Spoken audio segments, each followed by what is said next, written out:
The night Michael died, Willow Creek felt too quiet, too aware of what was being taken.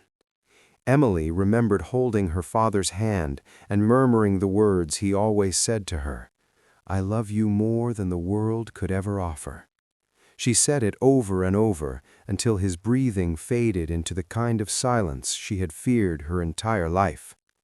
Before this story truly begins, take a moment to subscribe to our channel and turn on notifications so you never miss any of our top-notch, deeply moving tales. These are stories that stay with you long after the final word is spoken. Emily Carter learned very early in life that silence could wound more deeply than words. Her childhood home in Willow Creek, Montana, had always echoed with the heavy quiet of disappointment, a quiet that wrapped itself around her like a too-tight coat, stiff and suffocating, but she wore it anyway. Her father, Michael Carter, had been the only warm presence in a house too crowded with the cold shadows of relatives who believed she was too gentle, too timid, too soft to deserve anything good. Michael had raised her alone after her mother died from an unexpected aneurysm when Emily was 6. His older brother, Harold Carter, stepped in shortly after the funeral, not out of love, but out of opportunity. Harold had always been the kind of man who smiled with his mouth, but not his eyes, a man whose gestures seemed tender, but landed with a sting. He would place a hand on Michael's back, as though offering comfort, but his eyes were already assessing what could be gained from grief. By the time Emily turned 13, Harold and his wife Brenda, along with their 3 children, had gradually positioned themselves as the middle spine of the Carter family. They were involved in every decision, every gathering, every argument, and at some point they convinced themselves that their involvement equated to ownership. Ownership over the house, ownership over the land, ownership over anything that had even the smallest value. Emily grew up in their shadows, a shy, observant girl who learned to make herself small because any form of attention drew commentary. Brenda often said Emily talked too softly, that she walked like she was stepping on eggshells, and that if she wasn't careful, life would crush her like one. Harold never said such things directly. His opinions came through raised brows, through lingering stares, through the subtle sighs that followed any mistake Emily made. He judged her simply for breathing. But her father loved her fiercely.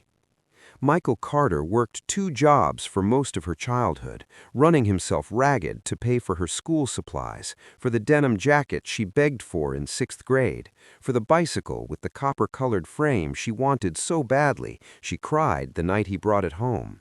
He was not a wealthy man, but he had dignity, the type that could turn worn-out boots into a statement of pride. Emily always believed her father's pride would protect them. She learned, the hard way, that pride was no match for greed. When she turned 17, Michael got sick, a sudden, vicious sickness, the type that creeps into the bones and refuses to leave. At first, it was fatigue, then the cough, then the weight loss that came so fast it frightened Emily. He still smiled at her every morning, still tried to stand tall, but she saw the truth in the way he held on to the doorway each time he walked into a room. Harold saw it too, and something in his eyes sharpened. The night Michael died, Willow Creek felt too quiet, too aware of what was being taken. Emily remembered holding her father's hand and murmuring the words he always said to her, "I love you more than the world could ever offer." She said it over and over until his breathing faded into the kind of silence she had feared her entire life. It was Harold who announced that Michael's will needed to be reviewed properly and that the family, meaning himself, would take care of everything. Emily didn't know how inheritance laws worked. She was grieving, exhausted, desperate to trust someone, and Harold moved quickly, like a man who had prepared the moment long before it arrived. He told her there were debts. He told her the house was under dispute. He told her the land had complications, legal technicalities she wouldn't understand. He told her it was best if she stayed with them temporarily because the house needed to be evaluated. Within a month, the property her father spent 38 years paying off mysteriously became shared family land, with Harold and Brenda claiming majority rights. Emily's confusion was dismissed as immaturity. Her questions were labeled disrespect. Her grief was weaponized against her. The humiliation was relentless. Brenda criticized the way Emily made coffee. Harold criticized the way she breathed after crying. Their children mocked her clothes, her silence, her grief, her existence. Every night she felt like she was shrinking, like her father's love could no longer stretch far enough to keep her whole. The final blow came the day she overheard Harold telling a neighbor, "The girl doesn't have a backbone. She's too soft to fight for anything. Michael spoiled her into weakness." That night, Emily packed a single backpack and walked out. No money, no car, no family. Just a $20 bill she found in her father's old jacket pocket, and one truth she clung to like a rope. Staying would finish destroying her. She left Willow Creek the way a wounded animal escapes a burning forest, without looking back, without knowing where she was going, only knowing she couldn't stay. For years, she disappeared from the Carter family story. Harold told everyone she ran off with a boy. Brenda said Emily couldn't handle life. Their children joked she was probably living in a cardboard box. Emily became the ghost they preferred, gone, silent, defeated. But life has a way of reshaping the broken. In the ashes of everything she lost, Emily rediscovered something her father had always tried to teach her. The softest things in the world were often the strongest. Grass could split concrete, water could carve canyons, silence could become power, and so could she. After many years, Emily returned to Willow Creek. She was no longer the timid girl they had crushed under the weight of their cruelty. She had learned the law. She had gained resources. She had rebuilt herself. She had found her voice. And she had come back not for revenge, but for justice, the kind that did not scream, but settled itself like judgment in the bones of guilty men. The day she arrived, Willow Creek felt the shift. People looked up, whispers stirred, doors leaned open, and the Carter family, the family that once dismissed her as weak, felt something cold crawl down their spines. Emily Carter was home, and she was stronger than their sins. She arrived in Willow Creek on a gray Tuesday morning, the kind of morning that felt like a held breath.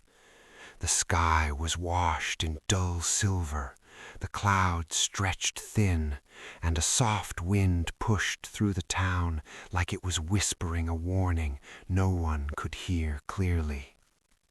Her car, a dark blue sedan with the kind of quiet engine she preferred, rolled past the town's familiar corners, places she once avoided because someone from school or someone from her uncle's family might see her and smirk.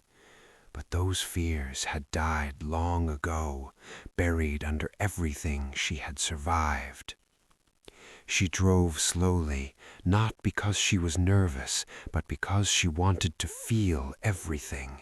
The trees that lined Carter Road, the rusted mailbox leaning the same way it did years ago, the old convenience store with the orange sign that never lit up properly. These were pieces of the life she once ran from, and she was here to reclaim more than memories.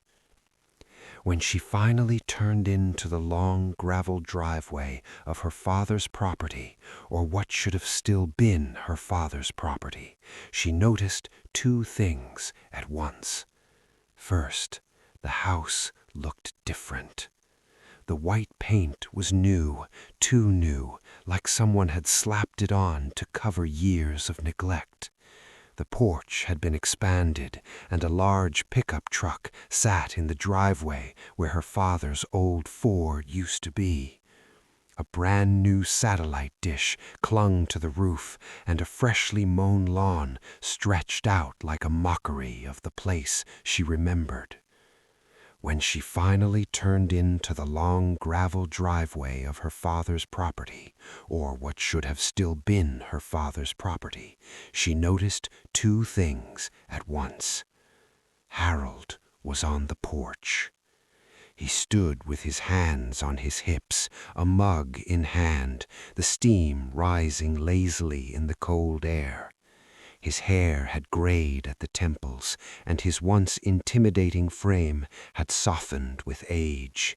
But the arrogance, that lived untouched.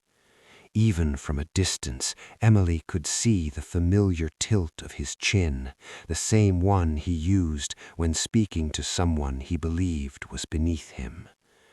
As her car rolled to a stop, Harold squinted. It took him a few seconds to place her face. When he did, she saw it. The flicker of disbelief, then surprise, then something like irritation. He set his mug down. Not a greeting, not a smile, not even a forced welcome, just irritation, like her return was nothing but an inconvenience. Emily stepped out of the car slowly, her boots crunching against the gravel.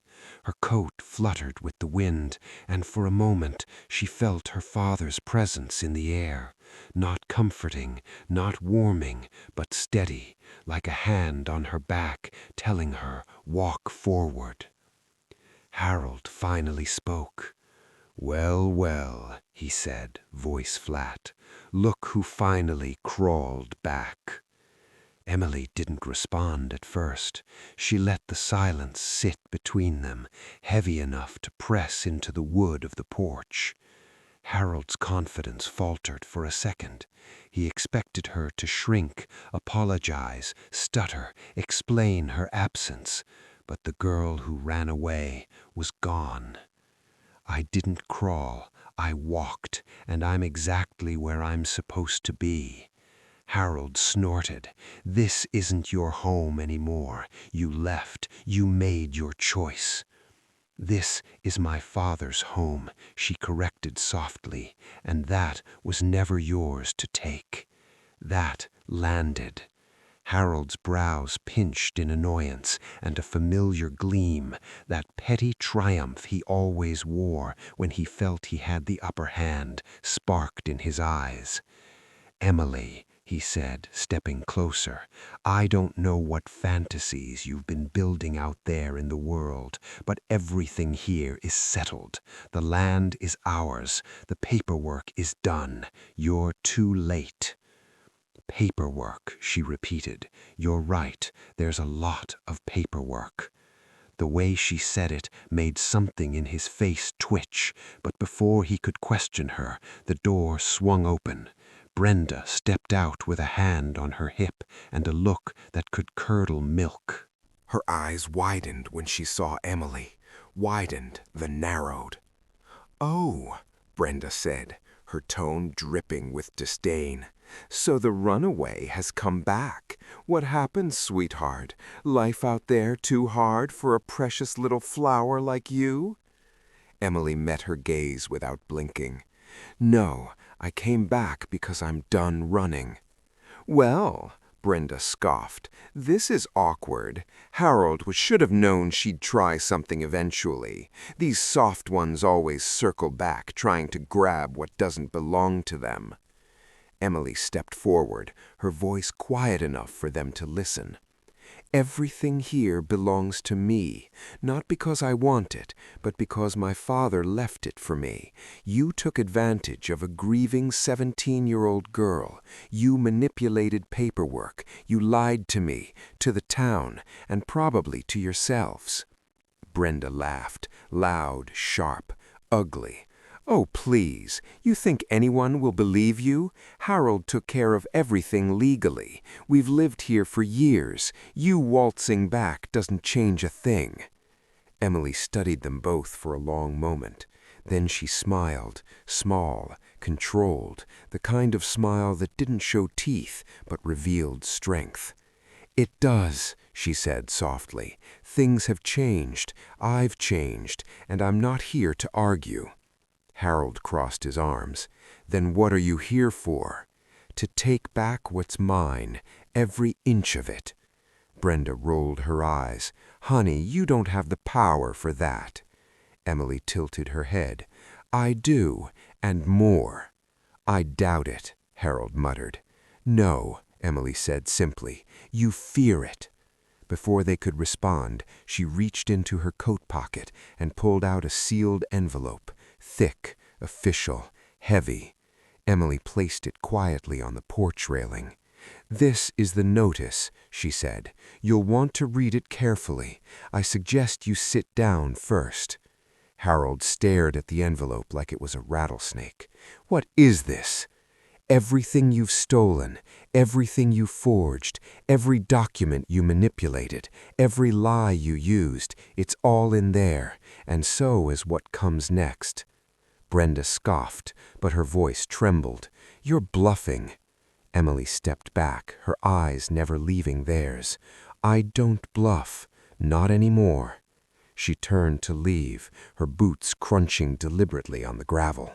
The wind rustled through the trees again, as though pushing her forward, aligning with her steps. Harold shouted after her, the first hint of panic seeping into his tone. "Emily, what's in that envelope?" She didn't turn. "Truth and consequences." She reached her car door, paused, and glanced over her shoulder just once. "You thought I was weak, but weakness was just the version of me you were comfortable with." She opened the car door. "And I'm not here to comfort you." The engine started, smooth and confident, and Emily pulled away, leaving Harold and Brenda frozen on the porch, staring at the envelope like it was a detonator. Behind her, Willow Creek stirred. This time, the whispers weren't about a girl who ran. They were about the woman who returned. Harold didn't open the envelope immediately. He stood there on the porch for a long time, staring at it as if opening it would invite something dark into his home, something he had spent years pretending did not exist. Brenda wasn't so patient. "Oh, for God's sake!" she snapped, snatching the envelope from the railing. "It's just some empty threat. She's bluffing. She always was." Harold said nothing, but Brenda tore the seal open with a kind of irritated confidence that only people who've gotten away with too much for too long possess. She pulled out the papers, thick, crisp sheets, and her eyes began to scan the first page, then the second, then the third. Her smirk melted, her eyes thinned with slow, dawning fear. What is this?" she whispered. Harold snatched the papers from her hand and began to flip through them. His lips parted, the color drained from his face like someone had pulled a plug. Emily, meanwhile, was already halfway back to town. She checked in to a modest motel on the outskirts of Willow Creek, the same motel truckers used, the same one she had slept behind years ago when she first fled, huddled on the cold pavement because she had no room, no money, nothing but survival instinct. This time she booked a room for a week without blinking. She placed her suitcase by the wall, sat on the edge of the bed, and exhaled slowly. Her hands trembled, not from fear, but from release. Returning home had stirred everything she spent years untangling. The shame, the memories, the sting of her uncle's voice, the humiliation in Brenda's sneer, the helplessness she once drowned in. But she was not drowning now. She was breathing.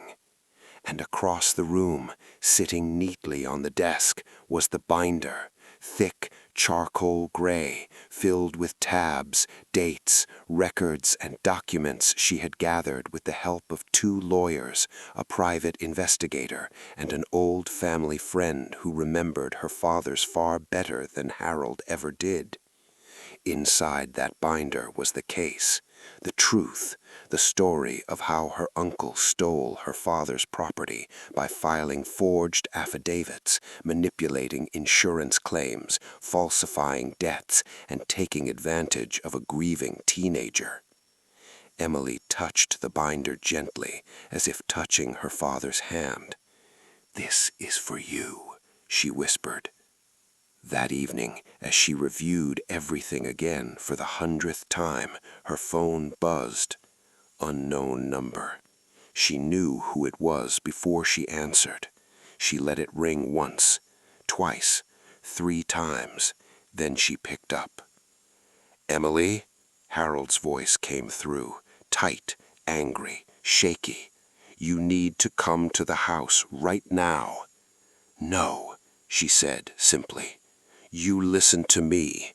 I don't take orders from you anymore." A pause, a long one. Then Harold tried again, forcing confidence back into his voice. "This paperwork, it's nonsense, lies. You won't get far." Emily leaned back in her chair, calm. "You forged documents under my father's name after his death. You filed for property transfer using a fraudulent medical debt. You reclassified his land as shared holdings without legal authority. You lied to me about the mortgage, and you coerced signatures from people who didn't even own the land." Harold's breath hitched. "You're making a mistake," he said. "No," she whispered. "You did, for years." Then she hung up. Harold stood in his kitchen with the phone still pressed to his ear long after the call ended. Brenda paced behind him like a trapped raccoon. "What do we do? Harold, what do we do? If this gets out—" "Shut up," he snapped. For the first time in years, Brenda obeyed. Harold sank into a chair. The house, Emily's father's house, suddenly felt like it was breathing against him, squeezing him, reclaiming itself. The walls that once sheltered his arrogance now pressed down like judgment. And for the first time, Harold Carter felt fear, not of exposure, but of the girl he once dismissed. Back at the motel, Emily placed the phone down and exhaled. Tomorrow, the real fight would begin, and she was ready. Word spread through Willow Creek faster than wildfire. By the next morning, every diner, gas station, church group, and beauty salon was humming with whispers. "Emily Carter is back. She's taken Harold to court. About time someone put that man in his place." Small towns always remembered, and Willow Creek remembered how Harold had practically moved into Michael Carter's home before the funeral flowers even wilted. Emily walked through town with a quiet confidence that made people stare. Some nodded at her with sympathy, others with admiration. A few, the ones who benefited from Harold's influence, looked away. She entered the office of Parker and Wells law firm precisely at 9. Her attorney, Melissa Parker, a sharp woman with a steel spine and no patience for injustice, looked up and smiled. "You ready for this?" Melissa asked. Emily took a slow breath. "More ready than scared." "Good," said Melissa, standing, "because Harold's scrambling. His lawyer called me twice this morning. They're trying to negotiate before we file." Emily shook her head. "No deals, no settlements, not until the truth is on record." Melissa smiled wider. "I was hoping you'd say that." They spent the next 2 hours reviewing documents, witness statements, timelines, and a strategy that did not rely on emotion, only facts. Cold, sharp, irrefutable facts. Meanwhile, Harold couldn't sit still. He paced his living room. He dialed people he hadn't spoken to in a decade.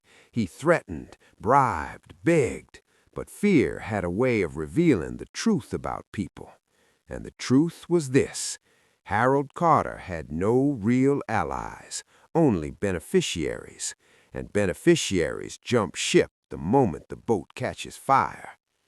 By afternoon, Emily filed the legal claim.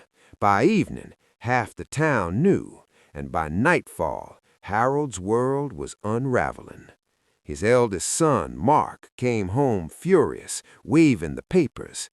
"Dad, did you really do this stuff? Did you really take her inheritance?" Harold snapped. "I did what I had to. Everything your mother and I built is because of this house." Emily's voice cut sharply through the doorway. "Everything you built is because you stole." They all turned.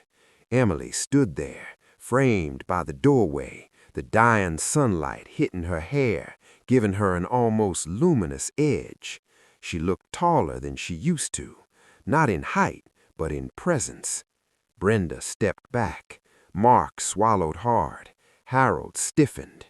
Emily held her father's old pocket watch in her hand, something she found in a box hidden beneath the motel bed, a box Harold never bothered to search for.